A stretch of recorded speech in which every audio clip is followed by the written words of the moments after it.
Taking a live look at the Texas Capitol, where work on the state budget has started. The Senate Finance Committee is meeting right now, and lawmakers have a lot of priorities they hope will get funded this session. One of those lawmakers, State Representative John Bucy, who represents parts of North Austin around Rock and Cedar Park. He's joining us to talk about some of his priorities. Representative Bucy, thank you for your time. Thanks so much for having me. You know, this session, lawmakers have an extra $24 billion to spend. That's the budget surplus. You think some of that money should be used to give state employees raises?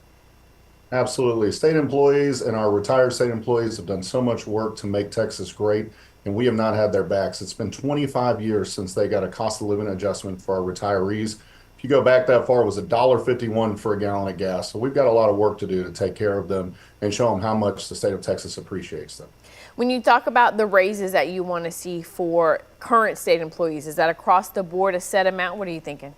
Yeah, across the board, $10,000 a year for the next biennium. And so what that'll do is just get them to the bottom of the competitive field when you look at the private sector.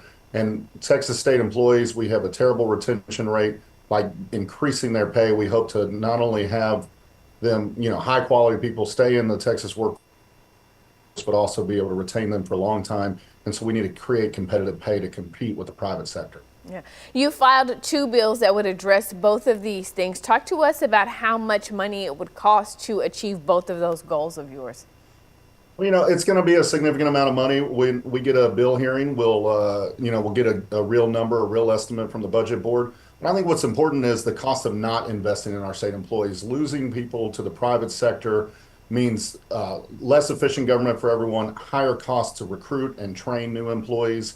And then the retention level is vital for long-term success, which benefits all 30 million Texans. So I think the cost of not doing it is higher.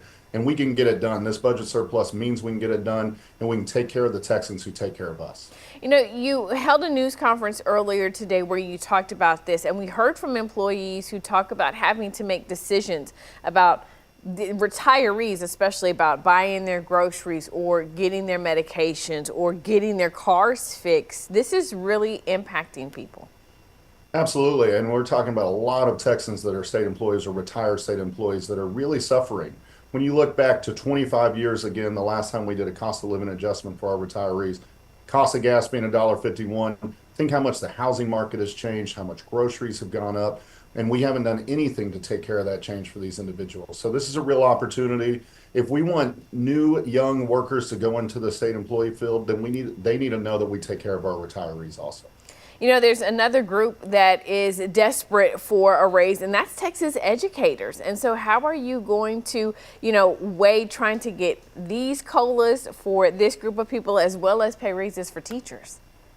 Your budget is your priorities. And so if I was writing the budget, we would take care of our teachers, we would take care of our healthcare needs, we take care of our state employees. We have the resources to do it. We just have to choose if that's what Texas values care about. All right. Well, the House is meeting right now. I know you are anxious to get off of the news with me so you can get on down to the chamber. State Representative John Bucy, we thank you so much for your time. Thank you for having me.